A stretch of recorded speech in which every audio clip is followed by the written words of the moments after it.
ਸੰਧਵਾ ਸਾਹਿਬ ਅੱਜ ਦੇ ਮੁੱਖ ਮੁੱਦੇ ਕਿਹੜੇ-ਕਿਹੜੇ ਰਹੇ ਜਿਨ੍ਹਾਂ ਤੇ ਵਿਚਾਰ ਚਰਚਾ ਹੋਈ ਹੈ? देखो जी, मैं तो साडे जिहड़े विधायक ने आम आदमी पार्टी तो उन्होंने दस के आया भी इन्हां लई भी और ओपोजिशन के भी सारे विधायकों लई जल्दी एक ट्रेनिंग ऑर्गेनाइज की जा रही है।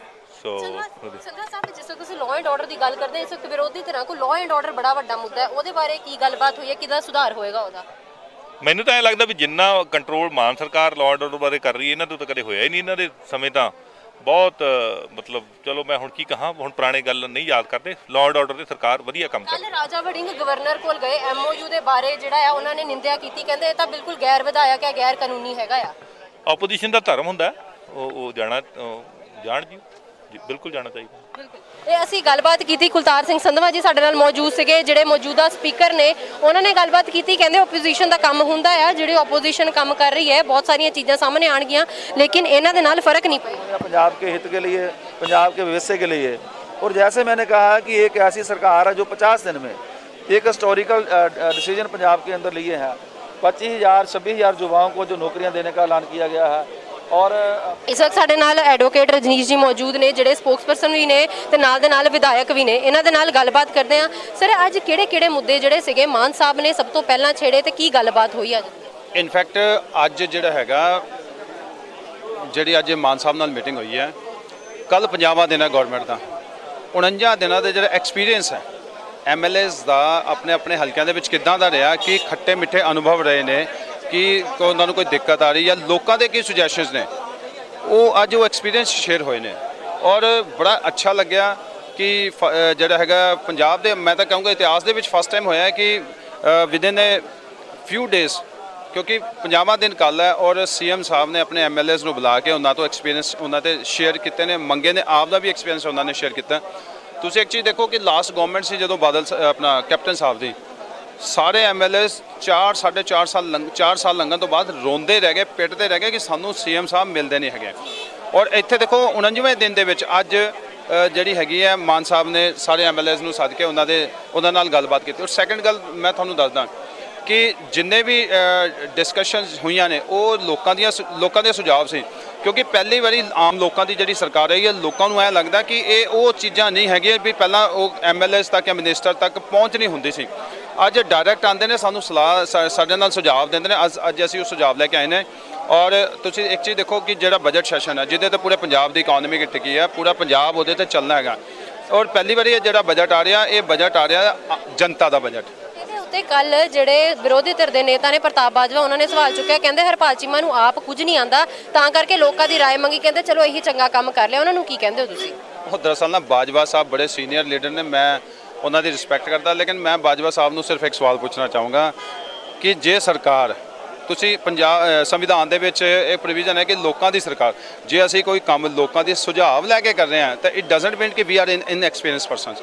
ਪਤਾ ਸਾਨੂੰ ਵੀ ਜੇ ਲੋਕਾਂ ਦਾ ਹੀ ਬਜਟ ਕਿਹਦੇ ਲਈ ਬਣਦਾ, ਲੋਕਾਂ ਲਈ ਬਣਦਾ, ਤੇ ਜੇ ਲੋਕਾਂ ਤੋਂ ਹੀ ਪੁੱਛ ਕੇ ਬਣਾ ਲਾਂਗੇ ਤਾਂ ਇਹਦੇ 'ਚ ਸਾਨੂੰ ਸਗੋਂ ਵਧੀਆ ਲੱਗੇਗਾ ਨਾ। ਲੋਕਾਂ ਨੂੰ ਲੱਗੇਗਾ ਯਾਰ ਪਹਿਲੀ ਵਾਰੀ ਸਾਡੇ ਲਈ ਕੋਈ ਸਰਕਾਰ ਕਰੇ, ਕੋਈ ਸਾਨੂੰ ਪੁੱਛ ਰਹੀ ਹੈ। ਇਹ ਤਾਂ ਬਾਜਵਾ ਸਾਹਿਬ ਨੂੰ ਇਹ ਚੀਜ਼, ਮੈਂ ਬਾਜਵਾ ਸਾਹਿਬ ਨੂੰ ਇੱਕ ਹੀ ਗੱਲ ਕਹੂੰਗਾ ਕਿ ਬਾਜਵਾ ਸਾਹਿਬ ਜੇ ਤੁਸੀਂ ਵੀ ਕਿਤੇ ਲੋਕਾਂ ਦਾ ਦੁੱਖ ਦਰਦ ਸੁਣਿਆ ਹੁੰਦਾ ਤਾਂ ਅੱਜ ਤੁਸੀਂ ਵਿਰੋਧੀ ਧਿਰ ਦੇ ਵਿੱਚ ਨਾ ਹੁੰਦੇ। ਸਰ ਇੱਕ ਚੀਜ਼ ਹੋਰ ਹੈ ਕਿ ਅੱਜ ਕਿਹੜੇ ਮੁੱਦੇ ਤੁਸੀਂ ਕਿਹਾ ਖੱਟੇ ਮਿੱਠੇ ਐਕਸਪੀਰੀਅੰਸ ਸ਼ੇਅਰ ਕੀਤੇ, ਕਿਹੜਾ ਮੁੱਦਾ ਅਜਿਹਾ ਰਿਹਾ ਜਿਹੜਾ ਸਾਰਿਆਂ ਦਾ ਸਾਂਝਾ ਸੀਗਾ, ਜਿਹੜਾ ਤੁਹਾਨੂੰ ਸਾਰਿਆਂ ਨੂੰ ਲੱਗਾ ਕਿ ਇਹ ਜਿਹੜੀ ਚੀਜ਼ ਹੈ ਪੰਜਾਬ ਦੇ ਵਿੱਚ ਪਹਿਲਾਂ ਸੁਧਾਰ ਕਰਨੀ ਚਾਹੀਦੀ ਹੈ? देखो मुद्दे तो कई ने, हुण खट्टे मिठे अनुभव की मैं गल ये कर सकता किसी एरिया दे विच हर एक विधान सभा दे विच हर एक डिफरेंट तरह के मुद्दे ने। जिवें मैं आपदे हल्के की गल करां तो मेरे हल्का एक बॉर्डर पट्टी ते, और मेरे बॉर्डर पट्टी के करीब 15,000 एकड़ जमीन इदां दी है जिहड़ी तार दे नाल है, जिहड़ी तारों पार हैगी, जिथे खेती जिहड़े किसान ने, छोटे मजदूर खेत मजदूर ने, जिन्हां कोई 5 किले गए, कोई 7 किले, इन्हों जमीन काश्त करने वास्ते बड़ा पार जाना पैंदा। आर्मी दी कुछ रिस्ट्रिक्शनस है, गेट पास हैं, और उन्होंने कई तरीके की नैशनल सिक्योरिटी को लैके चैकिंग वगैरह है। सो इन्होंने चीज़ों तक डिस्कशन हुई है। और जड़ियाँ सेंट्रल गौरमेंट को जी जमीन हैगी है, वो मान साहब ने अज कहा है कि सरकार कोशिश कर रही है कि वो जी जमीन पंजाब गौरमेंट खुद उन्होंने खरीदेगी। अज मान साहब ने इनू लैके अमित शाह जी गृह मंत्री ने उन्होंने मिलणगे और ਇਹਦੇ ਤੇ ਕੰਮ ਹੋਏਗਾ। और जो सरकार ਦੇ ਕੋਲ ਆ ਜਾਏਗੀ ਫਿਰ ਅਸੀਂ ਦੇਖਾਂਗੇ ਉਹਨਾਂ ਜ਼ਮੀਨ, ਕਿਉਂਕਿ ਉਹਨਾਂ ਨਾਲ ਕਿਵੇਂ ਇਹ ਜਿਹੜਾ ਜ਼ਮੀਨਾਂ ਦਾ ਹੈਗਾ ਸੈਟਲਮੈਂਟ ਕਿਵੇਂ ਕਰਾਂਗੇ। ਮੇਰੇ ਹਲਕੇ ਦੇ ਵਿੱਚ ਤਾਂ 15,000 ਏਕੜ ਹੈ, ਲੇਕਿਨ ਆਲ ਓਵਰ ਪੰਜਾਬ ਦੇ ਵਿੱਚ ਜੇ ਅਸੀਂ ਬਾਰਡਰ ਪੱਟੀ ਗਿਣੇ, ਅੰਮ੍ਰਿਤਸਰ ਆ ਜਾਂਦਾ, ਖੇਮਕਰਨ ਆ ਜਾਂਦਾ, ਤਰਨਤਾਰਨ ਆ ਜਾਂਦਾ, ਫਿਰੋਜ਼ਪੁਰ ਆ ਜਾਂਦਾ, ਫਾਜ਼ਿਲਕਾ ਆ ਜਾਂਦਾ, 70,000 ਏਕੜ ਜ਼ਮੀਨ ਹੈਗੀ ਹੈ। ਬਿਲਕੁਲ ਤੇ ਇਹ ਗੱਲ ਆਪਾਂ ਕਰਵਾਈ ਰਜਨੀਸ਼ ਜੀ ਦੇ ਨਾਲ ਕਰਵਾਈ, ਹੋਰ ਵਿਧਾਇਕ ਵੀ ਮੌਜੂਦ ਨੇ, ਉਹਨਾਂ ਨਾਲ ਵੀ ਗੱਲਬਾਤ ਕਰਵਾਵਾਂਗੇ। ਇੱਥੇ ਮੌਜੂਦ ਨੇ ਕੌਣ ਮੌਜੂਦ ਨੇ, ਉਹਨਾਂ ਨਾਲ ਗੱਲਬਾਤ ਕਰਵਾਉਂਦੇ ਹਾਂ। ਸਿਲੈਕਟ ਕਰਕੇ ਕੋਸ਼ਿਸ਼ ਕੀਤੀ ਗਈ ਹੈ ਕਿ ਸਾਰੇ ਐਮਐਲਏਜ਼ ਤੋਂ ਰਿਵਿਊਜ਼ ਲਿੱਤੇ ਜਾਣ ਤਾਂ ਜੋ ਆਉਣ ਵਾਲੇ ਸਮੇਂ 'ਚ ਜਦੋਂ ਬਜਟ ਦਾ ਸੈਸ਼ਨ ਆਣਾ ਤੇ ਇਸ ਤੋਂ ਇਲਾਵਾ ਜਿਹੜੇ ਆਪਣੇ ਲੋਕਲ ਕੋਈ ਵੀ ਜਿਹੜੇ ਇੱਕ ਜਰਨਲ ਮੁੱਦੇ ਹੁੰਦੇ ਨੇ ਉਹਨੂੰ ਲੈ ਕੇ ਵੀ ਕੀ ਆਪਾਂ ਸੁਧਾਰ ਕੀਤੇ ਜਾ ਸਕਦੇ ਆ। ਬਾਕੀ ਅੱਜ ਇੱਕ ਮਾਨ ਸਾਹਿਬ ਨੇ ਜਿਹੜੀ ਬੜੀ ਖੁਸ਼ੀ ਦੀ ਗੱਲ ਹੈ ਉਹ ਬਹੁਤ ਅੱਛੀ ਗੱਲ ਕੀਤੀ ਹੈ ਕਿ ਜਿਹੜੀਆਂ ਸਮੱਸਿਆਵਾਂ ਸਾਡੇ ਕੋਲ ਸਾਡੇ ਹਲਕੇ ਦੇ ਲੋਕ ਲੈ ਕੇ ਆਉਂਦੇ ਨੇ ਉਹਨਾਂ ਨੂੰ ਅਸੀਂ ਸੀਐਮ ਸਾਹਿਬ ਦੇ ਨਾਲ ਡਾਇਰੈਕਟ ਸਾਂਝਾ ਕਰ ਸਕੀਏ।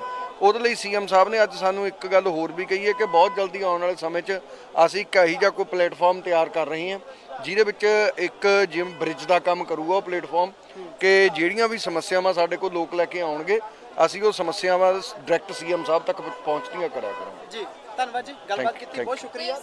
ਜੇਕਰ ਅੱਜ ਦੇ ਮੁੱਦਿਆਂ ਦੀ ਗੱਲ ਕਰੀਏ, ਮੁੱਖ ਮੁੱਦਾ ਕਿਹੜਾ ਰਿਹਾ ਜਿਹਦੇ ਉੱਤੇ ਸਭ ਤੋਂ ਵੱਧ ਗੱਲਬਾਤ ਹੋਈ ਹੈ ਤੇ ਕਿਹੜਾ ਹੱਲ ਕਰਨ ਤੇ ਵੀ ਗੱਲ ਕੀਤੀ ਗਈ ਹੈ? ਇਹਦੇ 'ਚ ਕੋਈ ਅੱਜ ਮਤਲਬ ਮੁੱਖ ਮੁੱਦਾ ਆਪਾਂ ਐ ਨਹੀਂ ਕਹਿ ਸਕਦੇ। ਅੱਜ ਬੜੀ ਜਰਨਲ ਇੱਕ ਡਿਸਕਸ਼ਨ ਦੀ ਮੀਟਿੰਗ ਸੀ ਜਿਹਦੇ 'ਚ ਕੁਝ ਗੱਲਾਂ ਬਜਟ ਨੂੰ ਲੈ ਕੇ ਵੀ ਹੋਈਆਂ ਤੇ ਬਾਕੀ ਇੱਕ ਜਰਨਲ ਰਿਵਿਊ ਮੀਟਿੰਗ ਹੋਈ ਜਿਹਦੇ ਵਿੱਚ ਵੱਖ-ਵੱਖ ਹਲਕਿਆਂ 'ਚ ਆ ਰਹੀਆਂ ਜਿਹੜੀਆਂ ਕਿਸੇ ਵੀ ਕਿਸਮ ਦੀਆਂ ਸਮੱਸਿਆਵਾਂ ਤੇ ਉਹਦੇ ਕੀ ਆਪਾਂ ਉਹਦੇ ਤੇ ਮੇਜਰਸ ਲੈ ਸਕਦੇ ਹਾਂ, ਕਿਵੇਂ ਸੁਧਾਰ ਕੀਤਾ ਜਾ ਸਕਦਾ ਉਹਦੇ ਬਾਰੇ ਜਰਨਲ ਚਰਚਾ ਹੋਈ। ਪਰ ਮੈਨੂੰ ਬੜੀ ਖੁਸ਼ੀ ਹੈ ਇਸ ਗੱਲ ਦੀ ਕਿ ਜਿਹੜੀਆਂ ਗੱਲਾਂ ਅਸੀਂ ਮਤਲਬ ਕਿ ਸਾਰਿਆਂ ਨੇ ਰੈਂਡਮਲੀ ਮਾਨ ਸਾਹਿਬ ਦੇ ਨਾਲ ਕੀਤੀਆਂ ਸੀਐਮ ਸਾਹਿਬ ਦੇ ਨਾਲ ਉਹ ਉਸ ਤੋਂ ਪਹਿਲਾਂ ਹੀ ਉਹ ਸਾਰੀਆਂ ਚੀਜ਼ਾਂ ਤੋਂ ਆਲਰੇਡੀ ਵਾਕੂਫ ਸੀਗੇ। ਤੁਹਾਡੇ ਹਲਕੇ ਦੀਆਂ ਕਿਹੜੀਆਂ ਗੱਲਾਂ ਸੀਗੀਆਂ ਜਿਹੜੀਆਂ ਤੁਸੀਂ ਮਾਨ ਸਾਹਿਬ ਦੇ ਸਾਹਮਣੇ ਰੱਖੀਆਂ? ਨਹੀਂ ਇਸ ਤਰ੍ਹਾਂ ਦੀ ਕੋਈ ਗੱਲ ਨਹੀਂ ਕਿ ਸਾਰਿਆਂ ਨੂੰ ਰੱਖਣ ਦੀ ਜ਼ਰੂਰਤ ਸੀ ਕਿਉਂਕਿ ਰੈਂਡਮਲੀ ਗੱਲ ਕੀਤੀ ਗਈ ਸੀ ਉਹਦੇ ਵਿੱਚ ਤੇ ਜਿਹੜੀ ਗੱਲਾਂ ਹੋਈਆਂ ਉਹ ਬੜੀ ਇੱਕ ਜਰਨਲ ਜਿਵੇਂ ਮੰਨ ਲਓ ਮੈਂ ਆਪਣੇ ਹਲਕੇ ਦੀ ਗੱਲ ਕਰਾਂ, ਮੰਨ ਲਓ ਮੈਂ ਕੋਈ ਗੱਲ ਕੀਤੀ ਹੋਵੇ ਉਹੀ ਸੇਮ ਪ੍ਰੋਬਲਮ ਹੋਰ ਹਲਕੇ ਵਾਲਿਆਂ ਨੂੰ ਸੀ। ਇਸ ਕਰਕੇ ਜਿਨ੍ਹਾਂ ਨੇ ਵੀ ਗੱਲ ਕੀਤੀ ਉਹਦੇ ਵਿੱਚ ਸਾਰੀ ਹਲਕੇ ਕਵਰ ਹੋ ਰਹੇ ਸੀਗੇ ਆਲਰੇਡੀ। ਇਹ ਅਸੀਂ ਲਗਾਤਾਰ ਵਿਧਾਇਕਾਂ ਨਾਲ ਗੱਲਬਾਤ ਕਰਾ ਰਹੇ ਹਾਂ ਤੁਹਾਡੀ। ਇੱਥੇ ਹੋਰ ਵਿਧਾਇਕ ਵੀ ਮੌਜੂਦ ਨੇ, ਉਹਨਾਂ ਨਾਲ ਵੀ ਗੱਲਬਾਤ ਕਰਦੇ ਹਾਂ। ਇੱਥੇ ਵਾਅਦਾ ਕੀਤਾ ਸੀਗਾ 300 ਯੂਨਿਟ ਦੀ ਬਿਜਲੀ ਦੀ ਮਾਫੀ ਦੀ, ਉਹ ਸਾਡੀ ਸਰਕਾਰ ਨੇ ਪੂਰਾ ਕੀਤਾ ਹੈ। ਇਸ ਵੇਲੇ ਪਹਿਲੀ ਸਰਕਾਰ ਆਮ ਆਦਮੀ ਪਾਰਟੀ ਦੀ ਸਰਕਾਰ ਸਾਬਿਤ ਹੋਈ ਹੈ ਕਿਉਂਕਿ ਆਪਾਂ ਵੀ ਉਹਨਾਂ ਲੋਕਾਂ ਦੇ ਵਿੱਚ ਰਹਿੰਦੇ ਹਾਂ ਜਿਹੜੇ ਲੋਕ ਲਗਾਤਾਰ ਤਪਾਏ ਹੋਏ ਹੁੰਦੇ ਸੀਗੇ ਕਿ ਸਾਨੂੰ ਬਿਜਲੀ ਦੇ ਕੱਟ ਇੰਨੇ ਲੱਗ ਰਹੇ ਆ। ਪਹਿਲੀ ਸਰਕਾਰ ਆ ਜਿਹੜੀ ਇਸ ਵੇਲੇ ਬਿਜਲੀ ਪੂਰੀ ਕਰਦੀ ਹੋਈ ਮੈਨੂੰ ਦੱਸਦੀ ਹੈ ਕਿ ਜਿਨ੍ਹਾਂ ਨੇ ਇੱਕ ਦਿਨ ਦੀ ਸ਼ਾਇਦ ਪ੍ਰੋਬਲਮ ਆਈ ਸੀ, ਇੱਕ ਦਿਨ ਤੋਂ ਬਾਅਦ ਲੋਕ ਜਿਹੜੇ ਰਾਹਤ ਇਸ ਵੇਲੇ ਮਹਿਸੂਸ ਕਰ ਰਹੇ ਹਨ। ਬਿਜਲੀ ਦੀ ਸਮੱਸਿਆ ਪੰਜਾਬ ਦੇ ਵਿੱਚ ਬਹੁਤ ਜ਼ਿਆਦਾ ਹੋ ਰਹੀ ਹੈ, ਕੱਟ ਬੜੇ ਲੰਬੇ ਲੱਗ ਰਹੇ। ਨਹੀਂ ਹੁਣ ਨਹੀਂ ਹੈਗੇ ਕੱਟ, ਇੱਕ ਦਿਨ ਜ਼ਰੂਰ ਸੀਗੇ। ਮੈਨੂੰ ਪਤਾ ਕਿ ਜਦੋਂ ਉਹ ਹੋਣਾ ਵੀ ਆਬਵੀਅਸ ਸੀਗਾ ਕਿਉਂਕਿ ਜਿਹੜੇ ਮਾੜੇ ਸਿਸਟਮ ਦੂਜੀਆਂ ਸਰਕਾਰਾਂ ਦੇ ਦਿੱਤੇ ਆ ਤੇ ਉਹਦਾ ਖਮਿਆਜਾ ਫਿਰ ਆਮ ਆਦਮੀ ਪਾਰਟੀ ਦੀ ਸਰਕਾਰ ਨੂੰ ਕਿਤੇ ਨਾ ਕਿਤੇ ਤਾਂ ਭੁਗਤਣਾ ਪੈਣਾ ਸੀਗਾ। ਸੋ ਉਹ ਭੁਗਤਿਆ ਆ ਬਟ ਇੱਕ ਦਿਨ ਦੇ ਬਾਅਦ ਜਿਹੜੇ ਰਿਜ਼ਲਟ ਆ ਉਹ ਬਹੁਤ ਬੈਟਰ ਆ।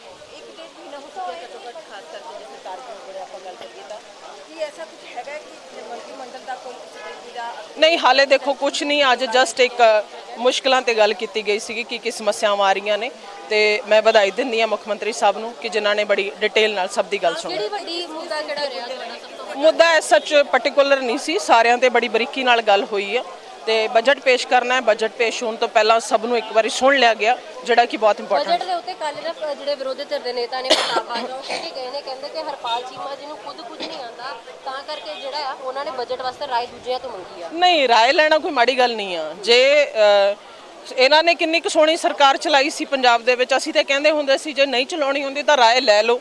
ਜੇ ਰਾਏ ਕਿਤੇ ਦਿੱਲੀ ਸਰਕਾਰ ਤੋਂ ਲਈ ਹੁੰਦੀ ਤਾਂ ਪੰਜਾਬ ਦਾ ਇਹ ਹਾਲ ਹੋਣਾ ਨਹੀਂ ਸੀ ਜਿਹੜਾ ਅੱਜ ਹਾਲ ਕਰਕੇ ਰੱਖ ਦਿੱਤਾ। ਸੋ ਰਾਏ ਲੈਣਾ ਇਜ਼ ਨਾਟ ਕੀ ਮਾੜੀ ਗੱਲ ਆ, ਚੰਗੀ ਗੱਲ ਆ। ਜੇ ਨਹੀਂ ਪਤਾ ਲੱਗਦਾ ਤਾਂ ਲੈ ਲੈਣੀ ਚਾਹੀਦੀ ਹੈ। ਕੱਲ ਐਮਓਯੂ ਬਾਰੇ ਗੱਲਬਾਤ ਕਰਨ ਗਵਰਨਰ ਦੇ ਕੋਲ ਗਏ, ਕਹਿੰਦੇ ਕਿ ਇਹ ਜਿਹੜਾ ਆ ਉਹ ਗੈਰ ਵਿਧਾਨੀ ਹੈਗਾ ਆ, ਕਿਤੇ ਗੈਰ ਕਾਨੂੰਨੀ ਜਿਹੜਾ ਆ ਐਮਓਯੂ ਸਾਈਨ ਕੀਤਾ ਗਿਆ ਆ। ਰਾਜਾ ਵੜਿੰਗ ਹੁਣ ਮੈਂ ਉਹਨਾਂ ਬਾਰੇ ਕੀ ਕਮੈਂਟ ਕਰਾਂ, ਸਾਰੇ ਸਭ ਨੂੰ ਪਤਾ ਆ ਹਨਾ। ਸੋ ਆਪਣੀ ਸਰਕਾਰ ਸੀਗੀ ਉਦੋਂ ਉਹਨਾਂ ਨੇ ਕੀ ਕੀਤਾ, ਉਦੋਂ ਚੰਗਾ ਪਰਫਾਰਮ ਕਰ ਦਿੱਤਾ ਤਾਂ ਲੋਕ ਉਹਨਾਂ ਨੂੰ ਅੱਜ ਨਕਾਰ ਦੇਣ। ਇਹ ਅਸੀਂ ਪ੍ਰੋਫੈਸਰ ਸਾਹਿਬ ਨਾਲ ਗੱਲਬਾਤ ਕੀਤੀ ਤੇ ਜਿਹੜੇ ਕਹਿੰਦੇ ਕਿ ਲਗਾਤਾਰ ਜੇਕਰ ਤਬਦੀਲੀਆਂ ਦੀ ਗੱਲ ਕਰਨੀ ਹੈ ਤੇ ਤਬਦੀਲੀਆਂ ਬਹੁਤ ਵੱਖਰੀਆਂ ਨੇ ਤੇ ਜਿਨ੍ਹਾਂ ਤੇ ਗੱਲਬਾਤ ਕਰਨੀ ਬੜੀ ਜ਼ਰੂਰੀ ਹੈ। ਤੇ ਸਰਬਜੀਤ ਕੌਰ ਮਾਣੂਕੇ ਜੀ ਮੌਜੂਦ ਨੇ, ਉਹਨਾਂ ਦੇ ਨਾਲ ਵੀ ਗੱਲਬਾਤ ਕਰਾਂਗੇ ਤੇ ਕੀ ਕਹਿੰਦੇ ਨੇ।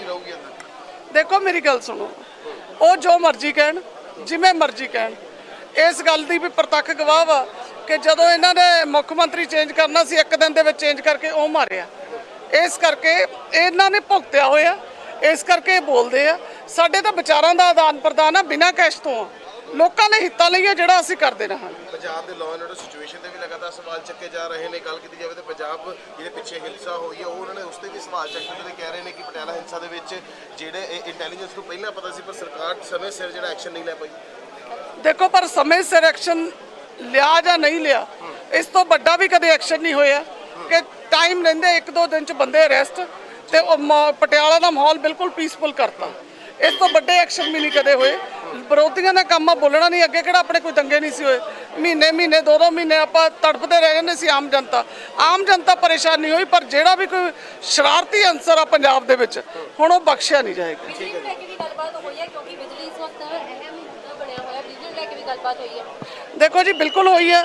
ਸੈਂਟਰ ਨੇ ਜਿਹੜਾ ਕੋਇਲੇ ਦਾ ਪੂਲ ਬੰਦ ਕੀਤਾ ਸੀ ਉਹਨਾਂ ਬੜੀਆਂ ਸਾਰੀਆਂ ਸਟੇਟਸ ਦੇ ਵਿੱਚ ਪ੍ਰੋਬਲਮ ਹੋਈ ਸੀ।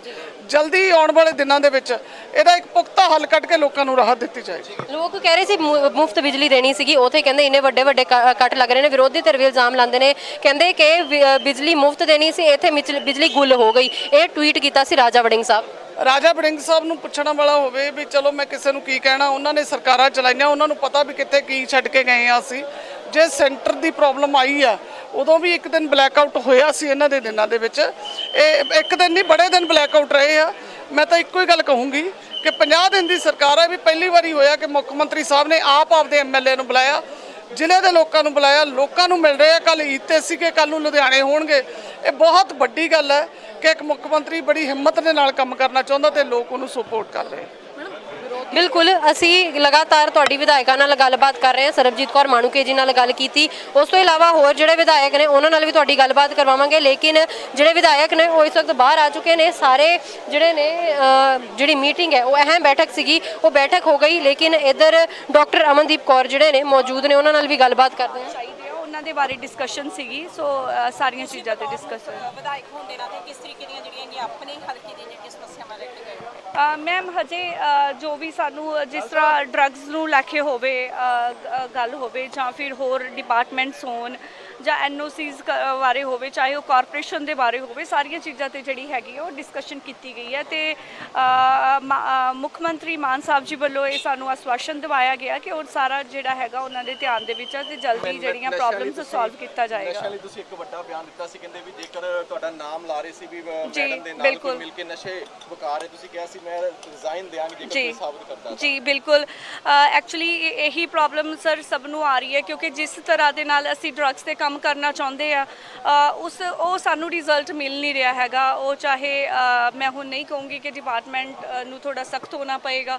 ਸੋ ਮੇਰੇ ਵੱਲੋਂ ਤੇ ਸਾਡੇ ਆਮ ਆਦਮੀ ਪਾਰਟੀ ਦੇ ਸਾਰੇ ਐਮਐਲਏਜ਼ ਵੱਲੋਂ ਮੈਂ ਜਿਸ ਤਰ੍ਹਾਂ ਪਹਿਲਾਂ ਚੱਲਦਾ ਸੀਗਾ ਸਿਸਟਮ, ਸੋ ਕਿਸੇ ਨੇ ਬੱਚੇ ਨੇ ਕਹਿਤਾ ਕਿ ਇਹਦੇ ਵਿੱਚ ਐਮਐਲਏ ਵੀ ਹੁੰਦੇ ਆ ਸਾਰੇ। ਸੋ ਮੈਂ ਆਪਣੇ ਮੋਗਾ ਨਿਵਾਸੀਆਂ ਨੂੰ ਇਹ ਕਿਹਾ ਸੀਗਾ ਕਿ ਅਗਰ ਇਹ ਤੁਸੀਂ ਸਾਬਤ ਕਰ ਦਿਓ ਜਾਂ ਮੈਂ ਹੋਵਾਂ 0% ਵੀ ਮੇਰੀ ਕੋਈ ਇਨਵੋਲਵਮੈਂਟ ਹੋਵੇ ਤਾਂ ਮੈਨੂੰ ਆ ਕੇ ਦੱਸੋ, ਮੈਂ ਰਿਜ਼ਾਈਨ ਕਰਨ ਲਈ ਤਿਆਰ ਹਾਂ। ਬਟ ਕੁਝ ਜਿਹੇ ਚੱਲ ਰਹੀ ਕਰੋਨਾ ਦਾ ਜਿਹੜਾ ਦੌਰ ਹੈ ਉਹ ਵੀ ਦੁਬਾਰਾ ਆ ਰਿਹਾ। ਸਿਹਤ ਸਹੂਲਤਾਂ ਨੂੰ ਲੈ ਕੇ ਕੀ ਗੱਲਬਾਤ ਹੋਈ ਹੈ, ਕਿਸ ਤਰੀਕੇ ਨਾਲ ਸਿਹਤ ਸਹੂਲਤਾਂ ਸੁਧਾਰੀਆਂ ਜਾਣਗੀਆਂ? ਮੈਮ ਸਭ ਤੋਂ ਪਹਿਲਾਂ ਤਾਂ ਸਿਹਤ ਸਹੂਲਤਾਂ ਸੁਧਾਰਨ ਦੇ ਲਈ ਸਾਨੂੰ ਡਾਕਟਰਸ ਦੀ ਬਹੁਤ ਜ਼ਰੂਰਤ ਹੈ ਕਿਉਂਕਿ ਸਾਡੇ ਹਸਪੀਟਲਸ ਦੇ ਵਿੱਚ ਕਿਤੇ ਨਾ ਕਿਤੇ ਜਿਹੜੀ ਹੈਗੀ ਹੈ ਸਟਾਫ ਦੀ ਤੇ ਡਾਕਟਰਸ ਦੀ ਬਹੁਤ ਕਮੀ ਹੈ। ਉਹਦੇ ਲਈ ਅਸੀਂ ਆਲਰੇਡੀ ਆਮ ਆਦਮੀ ਪਾਰਟੀ ਦੀ ਸਰਕਾਰ ਨੇ ਜਿਹੜੀ ਸਪੈਸ਼ਲਿਸਟ ਡਾਕਟਰਾਂ ਦੀਆਂ ਵੈਕੈਂਸੀਜ਼ ਹੈਗੀਆਂ ਨੇ ਉਹ ਕੱਢ ਦਿੱਤੀਆਂ ਨੇ। ਵਾਕ ਇਨ ਇੰਟਰਵਿਊ ਰੱਖੀ ਹੋਈ ਹੈ ਜੀ। ਸੋ ਜੋ ਵੀ ਡਾਕਟਰ ਇੰਟਰਸਟਡ ਹੈਗੇ ਆ ਸਪੈਸ਼ਲਿਸਟ ਡਾਕਟਰ, ਉਹ ਵਾਕ ਇਨ ਇੰਟਰਵਿਊ ਤੇ ਜਾ ਕੇ ਆਪਣਾ ਜਿਹੜੀ ਹੈਗੇ ਆ ਜੌਬ ਲੈ ਸਕਦੇ ਆ। ਸੋ ਉਸ ਤੋਂ ਇਲਾਵਾ ਵੀ ਸਟਾਫ ਦੀ ਬਹੁਤ ਕਮੀ ਹੈਗੀ ਆ ਹਰ ਹਸਪੀਟਲ ਦੇ ਵਿੱਚ। GNM BSc ਸਟਾਫ ਨਹੀਂ ਹੈਗੇ, ਵਾਰਡ ਵਾਈਜ਼ ਦੀ ਕਮੀ ਹੈ। ਸੋ ਸਾਰੀਆਂ ਚੀਜ਼ਾਂ ਨੂੰ ਪੂਰਾ ਕਰਕੇ ਹੀ ਅਸੀਂ ਜਿਹੜੀ ਹੈਗੀ ਇੱਕ ਅੱਛੀ ਸਿਹਤ ਸਹੂਲਤਾਂ ਲੈ ਸਕਦੇ ਹਾਂ। ਐਂਡ ਇਕਵਿਪਮੈਂਟਸ ਵੀ ਕਿਤੇ ਨਾ ਕਿਤੇ ਜਿਹੜੇ ਸੀਗੇ ਉਹ ਸਿਵਲ ਹਸਪੀਟਲਸ ਵੱਲ ਧਿਆਨ ਨਹੀਂ ਦਿੱਤਾ ਗਿਆ ਸੀ। ਇਕਵਿਪਮੈਂਟਸ ਦੀ ਬਹੁਤ ਕਮੀ ਹੈਗੀ ਆ, ਵੈਂਟੀਲੇਟਰਸ ਹੈ ਨਹੀਂਗੇ। ਹੁਣ ਸਾਡੇ ਸਿਵਲ ਹਸਪੀਟਲ ਦੇ ਵਿੱਚ 2 ਵੈਂਟੀਲੇਟਰ ਆਏ ਸੀਗੇ ਮੋਗੇ 'ਚ ਪਿਛਲੇ ਟਾਈਮ ਦੌਰਾਨ, ਲੇਕਿਨ ਉਹਨਾਂ ਨੂੰ ਫਰੀਦਕੋਟ ਮੈਡੀਕਲ ਕਾਲਜ ਨੂੰ ਦੇ ਦਿੱਤਾ ਗਿਆ ਕਿਉਂਕਿ ਐਨਸਥੀਜ਼ੀਓਲੋਜਿਸਟ ਹੈ ਨਹੀਂ ਸੀਗੇ, ਮੈਡੀਕਲ ਸਪੈਸ਼ਲਿਸਟ ਡਾਕਟਰ ਹੈ ਨਹੀਂ ਸੀਗੇ। ਸੋ ਮੇਰੀ ਇਹੀ ਮੈਂ ਗੁਜ਼ਾਰਿਸ਼ ਕੀਤੀ ਆ ਸਾਡੇ ਸਿਹਤ ਮੰਤਰੀ ਸਾਹਿਬ ਨੂੰ ਵੀ ਕਿ ਸਾਨੂੰ ਜਲਦੀ ਤੋਂ ਜਲਦੀ ਜਿਹੜੇ ਹੈਗੇ ਐਨਸਥੀਜ਼ੀਓਲੋਜਿਸਟ ਤੇ ਮੈਡੀਕਲ ਸਪੈਸ਼ਲਿਸਟ ਡਾਕਟਰ ਦਿੱਤੇ ਜਾਣ ਤਾਂ ਜੋ ਸਾਡੇ ਜੋ 2 ventilator Guru Gobind Singh medical college ਹੈਗੇ ਆ ਉਹ ਅਸੀਂ ਵਾਪਸ ਆਪਣੇ ਮੋਗਾ ਹਸਪੀਟਲ ਲੈ ਕੇ ਆ ਸਕੀਏ। ਬਿਜਲੀ ਦੇ ਲਈ ਹਰ ਸਾਲ ਕੋਈ ਵੀ ਸਰਕਾਰ ਆਉਂਦੀ ਬਿਜਲੀ ਦੀ ਸਮੱਸਿਆ ਸੇਮ ਹੀ ਹੁੰਦੀ ਤਾਂ ਹਰ ਸਾਲ ਇੱਥੇ ਸਮੱਸਿਆ ਆਉਂਦੀ ਹੈ। ਆਮ ਆਦਮੀ ਪਾਰਟੀ ਕੋਈ ਇਹਦਾ ਪੁਖਤਾ ਹੱਲ ਕਰ ਰਹੀ ਹੈ, ਕੋਈ ਗਰਾਊਂਡ ਲੈਵਲ ਤੇ ਜਿੰਦੇ ਨਾਲ ਬਿਜਲੀ ਸਮੱਸਿਆ ਹਮੇਸ਼ਾ ਦੇ ਲਈ ਖਤਮ ਹੋ ਜਾਵੇ? ਬਿਲਕੁਲ ਬਿਲਕੁਲ ਸਰ, ਅਸੀਂ ਆਪਣਾ ਇੱਕ ਮੋਟੋ ਰੱਖਿਆ ਕਿ ਵਿਦਿਨ 2-3 ਇਅਰਸ ਅਸੀਂ ਪੰਜਾਬ ਨੂੰ 24 ਆਵਰ ਦੀ ਸਪਲਾਈ ਦਈਏ, 24 ਘੰਟੇ ਬਿਜਲੀ ਅਸੀਂ ਪੰਜਾਬ ਨੂੰ ਦਈਏ। ਉਸ ਦੇ ਲਈ ਅਸੀਂ ਇਸ ਵਕਤ ਅਸੀਂ ਲਗਾਤਾਰ ਤੁਹਾਡੀ ਵਿਧਾਇਕਾਂ ਨਾਲ ਗੱਲਬਾਤ ਕਰਾ ਰਹੇ ਹਾਂ। ਡਾਕਟਰ ਅਮਨਦੀਪ ਅਰੋੜਾ ਨਾਲ ਗੱਲ ਕੀਤੀ, ਜਿਨ੍ਹਾਂ ਨੇ ਜਿਹੜੇ ਮੋਗੇ ਤੋਂ ਵਿਧਾਇਕ ਨੇ, ਕਹਿੰਦੇ ਕਿ ਜੇਕਰ ਸਿਹਤ ਸਹੂਲਤਾਂ ਸੁਧਾਰਨੀਆਂ ਨੇ ਤੇ ਸਿਹਤ ਦੇ ਵਿੱਚ ਕੰਮ ਕਰਨ ਦੀ ਲੋੜ ਹੈਗੀ ਹੈ ਤੇ ਉਹ ਕੰਮ ਵੱਖਰੇ ਢੰਗ ਦੇ ਨਾਲ ਕੀਤਾ ਜਾਵੇਗਾ ਔਰ ਉਸ ਕੰਮ ਨੂੰ ਕਰਨ ਦੇ ਲਈ ਕਹਿੰਦੇ ਸਮਾਂ ਜ਼ਰੂਰ ਲੱਗੇਗਾ, ਲੇਕਿਨ ਅਸੀਂ ਬਿਹਤਰੀ ਵਾਸਤੇ ਕੰਮ ਜਿਹੜਾ ਹੈ ਕਰਨ ਦੀ ਕੋਸ਼ਿਸ਼ ਬਿਲਕੁਲ ਕਰ ਰਹੇ ਹਾਂ ਤਾਂ ਕਿ ਅੱਗੇ ਦਾ ਸੁਧਾਰ, ਪੰਜਾਬ ਦਾ ਸੁਧਾਰ ਕੀਤਾ ਜਾ ਸਕੇ। ਜੇਕਰ ਅੱਗੇ ਕਰੋਨਾ ਦਾ ਦੌਰ ਦੁਬਾਰਾ ਆਉਂਦਾ ਤੇ ਉਹਨਾਂ ਦੀ ਜਿਹੜੇ ਅਰੇਂਜਮੈਂਟਸ ਨੇ ਉਹ ਵੀ ਮੁੱਖ ਤੌਰ ਤੇ ਕੀਤੇ ਜਾ ਰਹੇ ਨੇ ਤੇ ਨਾਲ ਦੇ ਨਾਲ ਨਵੀਂ ਜਿਹੜੀ ਭਰਤੀਆਂ ਨੇ ਕਹਿੰਦੇ ਉਹ ਵੀ ਕੀਤੀਆਂ ਜਾਣਗੀਆਂ। ਨਵੇਂ ਜਿਹੜੇ ਡਾਕਟਰਸ ਨੇ ਉਹਨਾਂ ਨੂੰ ਵੀ ਲਿਆਉਣਾ ਪਏਗਾ, ਜਿਹੜੇ ਸਰਜਰੀ ਵਾਸਤੇ ਇਕਵਿਪਮੈਂਟ ਚਾਹੀਦਾ ਹੈ ਉਹ ਸਾਰੀਆਂ ਚੀਜ਼ਾਂ ਲੈ ਕੇ ਆਉਣ ਦੀ ਲੋੜ ਹੈ। ਲੇਕਿਨ ਅੱਜ ਦੀ ਜਿਹੜੀ ਬੈਠਕ ਸੀਗੀ ਉਹ ਮੁੱਖ ਤੌਰ ਤੇ ਸਾਰਿਆਂ ਹਲਕਿਆਂ ਬਾਰੇ ਗੱਲਬਾਤ ਕੀਤੀ ਗਈ, ਜਾਂਚ ਪੜਤਾਲ ਕੀਤੀ ਗਈ। ਹਲਕਿਆਂ ਦਾ ਇੱਕ ਤਰੀਕੇ ਦਾ ਰਿਪੋਰਟ ਕਾਰਡ ਮੰਗਿਆ ਗਿਆ, ਵਿਧਾਇਕਾਂ ਦਾ ਰਿਪੋਰਟ ਕਾਰਡ ਮੰਗਿਆ ਗਿਆ। ਨਾਲ ਦੇ ਨਾਲ ਜਿਹੜੇ ਗੱਲਾਂ ਜਿਹੜੀਆਂ ਚੱਲ ਰਹੀਆਂ ਨੇ ਪੰਜਾਬ ਦੇ ਵਿੱਚ, ਭਾਵੇਂ ਲਾਅ ਐਂਡ ਆਰਡਰ ਹੋਵੇ ਜਾਂ ਉਹ ਕਿਸਾਨਾਂ ਨੂੰ ਲੈ ਕੇ ਹੋਵੇ ਜਾਂ ਬਿਜਲੀ ਨੂੰ ਲੈ ਕੇ ਹੋਵੇ, ਉਹ ਸਾਰੇ ਮੁੱਦਿਆਂ ਤੇ ਗੱਲਬਾਤ ਜ਼ਰੂਰ ਹੋਈ ਹੈ। ਲੇਕਿਨ ਹੁਣ ਕੀ ਹੱਲ ਨਿਕਲ ਕੇ ਆਉਂਦਾ ਹੈ ਉਹ ਦੇਖਣਾ ਜ਼ਰੂਰ ਬਾਕੀ ਹੋਏਗਾ। ਕੈਮਰਾਮੈਨ ਅਮਨ ਦੇ ਨਾਲ ਅਨੁਜਾ ਸ਼ਰਮਾ, ਗਲੋਬਲ ਪੰਜਾਬ ਟੀਵੀ, ਚੰਡੀਗੜ੍ਹ।